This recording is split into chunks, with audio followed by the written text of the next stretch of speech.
strap, Bottas beats Hamilton in Abu Dhabi F1 finale. Valtteri Bottas ended his first season at Mercedes-AMG in style, leading home world champion teammate Lewis Hamilton to take victory in the Abu Dhabi Grand Prix. The Finn edged Hamilton in qualifying at the Yas Marina circuit to claim pole position, and quickly established a clear lead at the start of the race. Hamilton was able to reduce the gap after making a later pit stop but, despite closing right in on Bottas on a handful of occasions, was unable to get past and had to settle for second. It was Bottas' third victory of the season.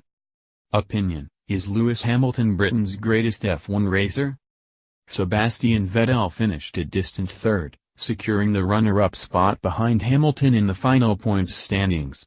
His Ferrari teammate Kimi Räikkönen was fourth, helped when Red Bull's Daniel Ricciardo retired with a suspected hydraulics failure. Max Verstappen finished fifth in his Red Bull. Picture special, the defining races of Lewis Hamilton's career. After the post-race podium ceremony, Formula One bosses unveiled a new logo, which they said is the first step in a complete brand redesign.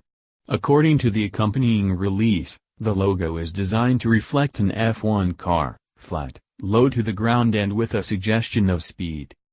Roundup: Formula 2, F1 Sports Series. Ferrari junior driver Charles Leclerc capped his title-winning Formula 2 season with a dramatic victory in the season finale at Abu Dhabi, passing race leader Alexander Albon on the final lap. British racer Oliver Rowland lost out on victory in the Formula 2 feature race at Abu Dhabi when his car was disqualified because its skid block was too thin. Artem Markelov inherited the win.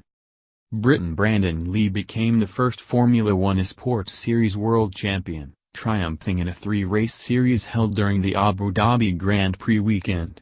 Lee, a kitchen manager from Reading, won two of the three races to clinch the first virtual racing championship with official F1 backing. Read more. Opinion: is Lewis Hamilton Britain's greatest F1 racer? Picture special, the defining races of Lewis Hamilton's career. Lewis Hamilton revealed the Mercedes-AMG Project 1 hypercar. First 8 cars on the grid finished in the same positions. What a terrible venue for F1. Boring as beige paint. Looks like a clinical cross-section of Olymp Willie.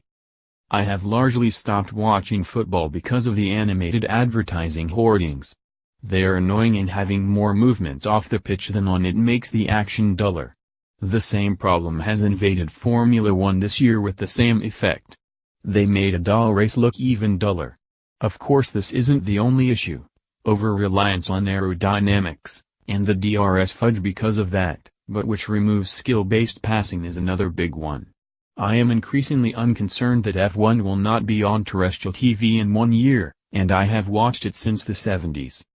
I wonder when the FIA will finally take a leaf out of, for example, IndyCar's and GP2's single-seater rulebook to make racing closer and more exciting. For the past 15 years or so F1 has just been dull and often a procession, and yet the FIA just don't seem to understand. One answer, especially for smaller teams to play catch-up, would be to allow customer chassis rather than diecast that every team must construct their own cars.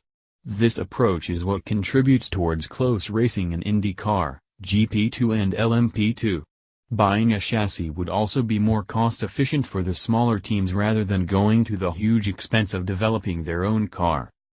But if customer chassis isn't the answer, then how can the likes of the LMP1 H-Class and the WEC, whose cars are at least as equally as advanced as F1 cars and are at the pinnacle of racing technology, R&D and engineering, offer much closer racing despite having more disparate regulations? I don't usually agree with little Eddie Jordan, but he was spot on with his CH4 rant after the race. Bottas hasn't been near Hamilton all season, then suddenly after the world title is in the bag he gets pole and beats Lewis. Nah. As Eddie said, it was stage managed all the way for a team result. Funny watching the other presenters squirm uncomfortably though as they all took the sponsor's line.